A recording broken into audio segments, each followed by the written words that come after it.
প্রিয় দর্শক মন্ডলী, শেরপুর পানিহাতা এলাকায় রাস্তার দুপাশে প্রচুর গজারি গাছ। এই গাছগুলো দেখে সত্যি আমাদের অনেকটাই ভালো লাগছে, কারণ এই গাছ আমরা প্রথম দেখছি। চমৎকার চমৎকার। আমাদের সফর সঙ্গী মহেশ ভাই রয়েছে আমাদের, যার সাথে এসেছে আমাদের আব্দুর রশিদ ভাই। দুজনের কাছ থেকে জানবো গজারিয়া গাছ সম্পর্কে যদি একটু বলতেন রশিদ ভাই। বাংলাদেশের আসলে গজারি কাঠ বলতে আমাদের একটা এটা ওরা আসলে স্বর্ণ, মানে খুব মূল্যবান কাঠ।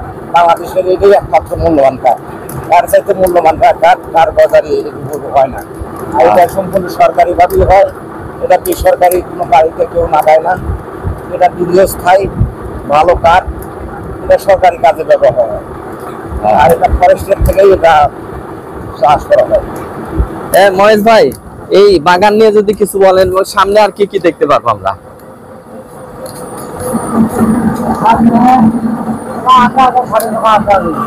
আর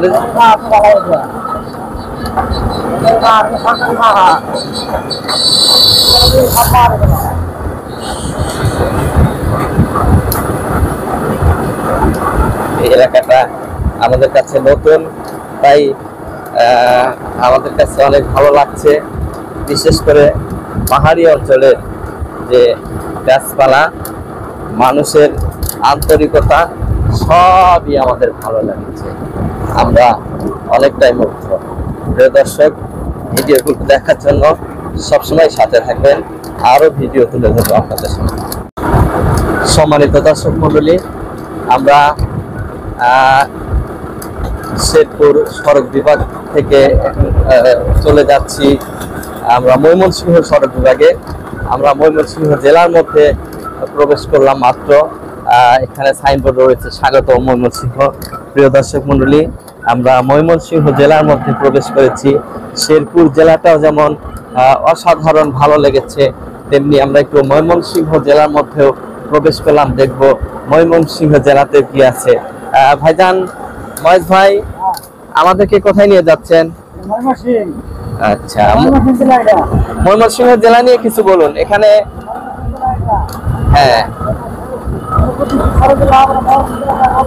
এই যে ময়মনসিংহ জেলায় অসাধারণ লাউ গাছ এখানে হয়েছে, প্রচুর লাউ ধরেছে, নানান প্রজাতির চাষবাস হচ্ছে, ধান চাষ হচ্ছে, বিভিন্ন ধরনের বৃক্ষরাজি। সব মিলে কি বলবেন ময়মনসিংহ নিয়ে?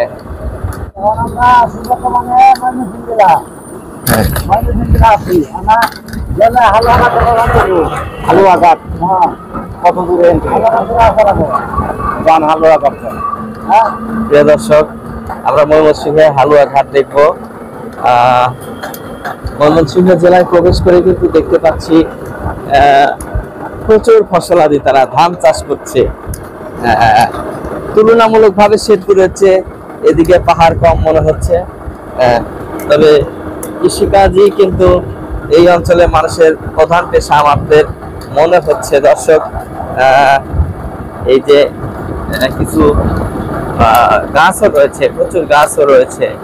তো রশিদ ভাই, আপনার কাছে কেমন লাগছে ময়মনসিংহটা? খুব ভালো লাগতেছে, অনেক একটা গির্জা দেখতে পারতেছি। আর ময়মনসিংহটা আসলে কৃষিভিত্তিক এলাকা, এবং দিক দিকেও এখানে অনেক এগিয়ে, মাছ চাষের জন্য অনেক এগিয়ে।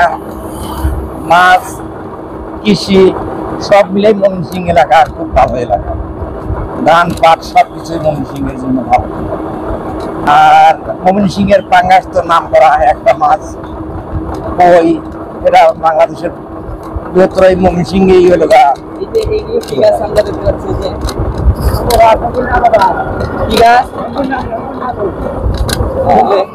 ময়মনসিংহ কৃষি বিশ্ববিদ্যালয় থেকে হাজার হাজার কৃষিবিদ বের হচ্ছে, তারা কৃষিকাজের সাথে জড়িত হচ্ছে, কৃষককে পরামর্শ দিচ্ছে।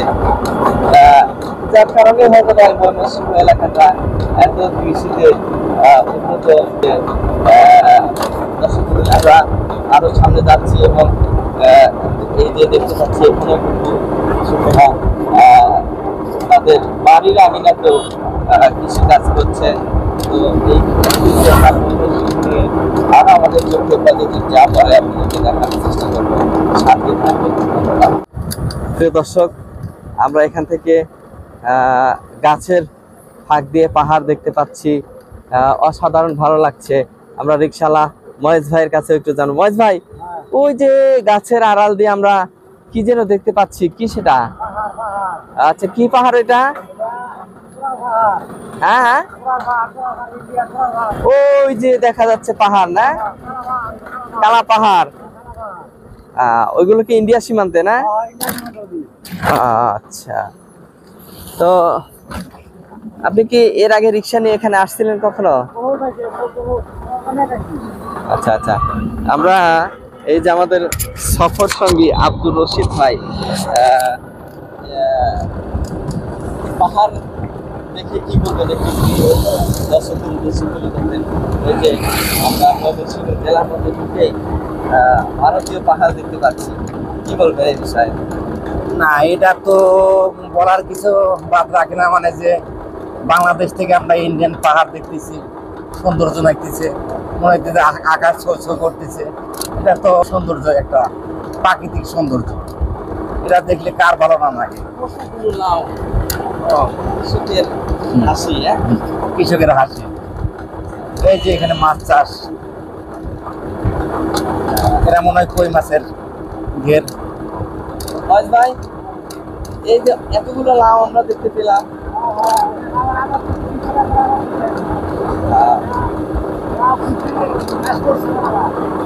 ময়মনসিংহ জেলার এই জায়গাটার নাম কি?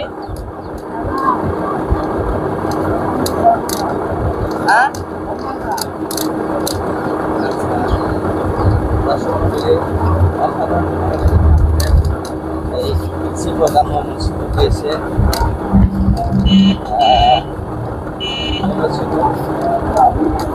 কৃষকের জেলা,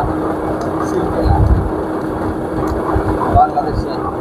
এখানে আমরা একটা মাদ্রাসা দেখতে পাচ্ছি, আরো মাদ্রাসা।